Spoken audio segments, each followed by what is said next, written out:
You did it. You're finally showing your work. Look around you. People came to your show. This means you must now really be an artist, right? But a shadow starts creeping into the edges, a nagging thought, a feeling. The doubt begins. Is this real? Am I just faking it? Can't they see where I made mistakes on these pieces? Everyone here can't really think I'm a great artist. Maybe it's just my friends trying to make me feel better about myself. I mean, half these ideas are just things I saw online and have remixed. I'm not too sure I could do this again. If they think I'm good, then they really don't know what they're talking about, and therefore their opinions don't really matter. The art police in your head, gatekeeping and imposter syndrome. The art world, whether highbrow galleries or chaotic online forums, often feels like a territory guarded by invisible fences and self-appointed sheriffs. They patrol the borders, eager to define who gets the badge of real artist and who gets slapped with a violation. But today, we're not just talking about them. We are talking about the gatekeepers who know your deepest, darkest insecurities. We're talking about you. The inner critic loves a rulebook, an unspoken, constantly shifting manual dictating the pure way to create. Use the wrong tool? Imposter. Take inspiration? Fraud. Make a mistake? Loser. Sometimes I've convinced myself that genuine artistry requires adhering to some mythical, unblemished process in a white void of perfect platonic ideas.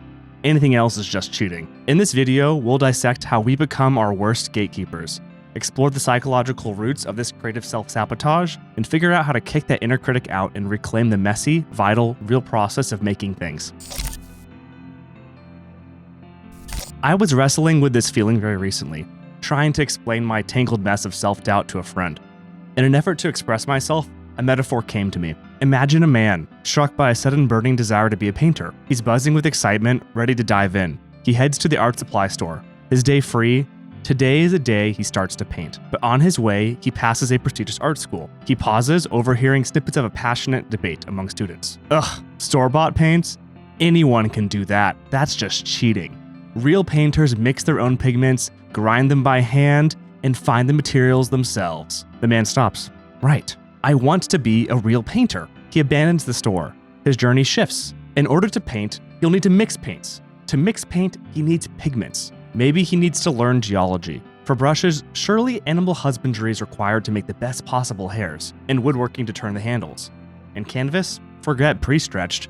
He must master weaving, maybe even grow the flax himself. Decades pass. The man, now old and weathered, finally stands before his hand-woven canvas, clutching his handmade brush beside his hand-mixed paints. He's ready, but he's never actually painted. He spent a lifetime mastering assumed prerequisites dictated by imaginary gatekeepers, terrified of taking a shortcut, terrified of not being real enough to even start. It's a sad, absurd story, right? But how often do we do this to ourselves? I know I fall into this trap, whether it's 3D modeling or music. I can get obsessed with mastering the right tools, the authentic process, and needing to build the digital equivalent of my own canvas and pigments before even letting myself start. It's born from a desire to be seen as legitimate, but oftentimes it ends up strangling the very creativity it claims to protect.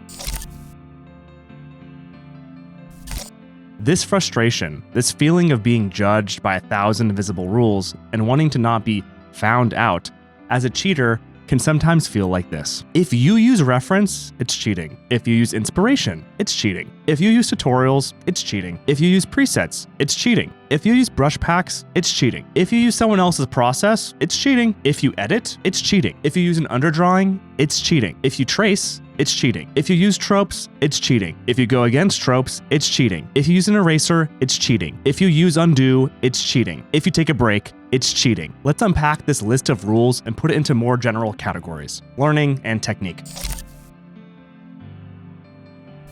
Take learning. We're told creativity must erupt from a vacuum, pristine and untouched. At least that's what I kind of think. Art history is a history of borrowing, remixing, and stealing. All of this is to build a collection of knowledge standing on the shoulders of giants. Shakespeare was inspired by old myths. Van Gogh and Monet, they didn't just glance at Japanese woodblock, they bought them and copied them and then transformed them. Apprenticeship, the historical bedrock of art education, was learning by copying. The OG tutorial. Heck, even the word tutorial shares the same root as tutelage, which is the Latin word for tutor. Using references, tutorials, and inspiration, that's not cheating, it's participating in the conversation. It's how we learn the language before writing our very own sentences.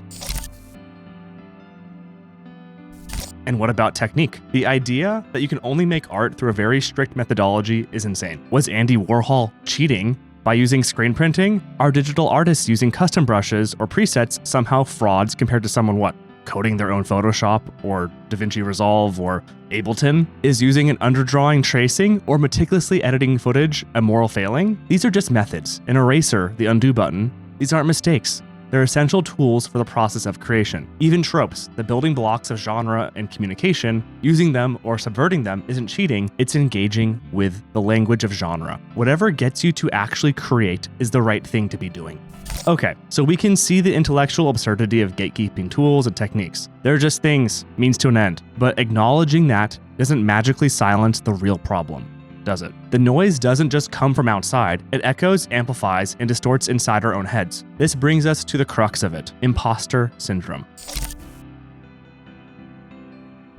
Look, let's be honest. Deep down, many of us are wired to seek validation, especially when we slap that precious artist label on ourselves. You're creating something, you're pouring yourself into it, and that little voice starts whispering, are you really one of them? Do you really belong? So naturally, we look outward. We scan the horizon for some figure, some online art guru, some comment section, some sort of consensus to bestow this golden stamp onto us. This is art. But here's the reality of the situation. The more desperately you crave external validation of your authenticity as an artist, the more fraudulent you feel. Why? Because genuine creative drive, that need to get something out of your head and into the world, doesn't operate on permission slips. It is a verb. You embody it by creating. The self-doubt is when you are hyper-focusing on others' opinions of what you are making. The other hidden irony is, in all this desire to make things, you have a desire to be understood and have someone agree with you and also think what is cool for you is cool for them too. But just as you can't mind control them into telling you, you are an amazing artist, you can't let yourself be mind controlled by them for your own desire to hear their praise, doing and performing what you think they want to see. Solution. So if finding authenticity externally is a trap, and artistry is truly a verb, something you do, how do we keep showing up to do it? Especially when that inner voice screams, fraud. Maybe the most vital conversation isn't with imaginary critics, but the one happening right here, between your curiosity and your canvas, your ideas and your tools, your doubts and your sheer determination to create something anyway. Embracing the entire messy reality of creation, the learning curves, the references, the experiments that fail, the constant iteration, hitting undo 50 times, that isn't cheating. That is the process. It's the engine of growth. The validation that truly sustains it isn't found in some external approach, but in the act itself. In the breakthroughs, however small, and the skills gained in the quiet satisfaction of translating something from your inner world into tangible form. Forget seeking permission from that nagging voice of self-doubt. It doesn't get a vote. You don't need its approval to explore, to learn, to try something new, to make mistakes, and crucially, to keep going. Every sketch, every model, every line of code, every edit, they aren't entries for judgment. They are simply steps on your unique path, not towards becoming some mythical, externally approved, real artist, but towards becoming more fully yourself through the act of creation. So trust that process. Trust yourself with it. Let yourself create. Start now. Thanks so much for watching this video. Obviously, this is kind of a very personal story for me. It's kind of something that I've been kind of thinking about wanting to do. I've had many ideas that I kind of put on the back burner, and I think I'm only allowed to do that idea once I get good enough to actually finish it or have it in a nice polished package. So like right now, basically, this whole YouTube journey for me, it's been kind of started and stopped essentially maybe 6 or 7 times through my 20s, and now I'm in my 30s, and it's like I'm actually finally living it out, right? So a lot of these things and these concepts I'm going to be exploring is more kind of talking to myself. I really hope that this kind of talks to someone out there. And kind of the main dream is just to have one person or a few people actually think, wow, this actually is useful for helping me get past my own self-doubt or different things that are stopping me from actually making and becoming the person I want to be. Anyways, I will try to have videos out monthly. That's kind of the goal going forward. Monthly, I guess, until I die. Who knows? Haha. Anyways, thanks so much for watching, guys. I really hope you enjoyed it, and I will see you next time. And next time we will be talking about, I don't know yet, but I have a lot of backburning ideas. We'll see. Peace.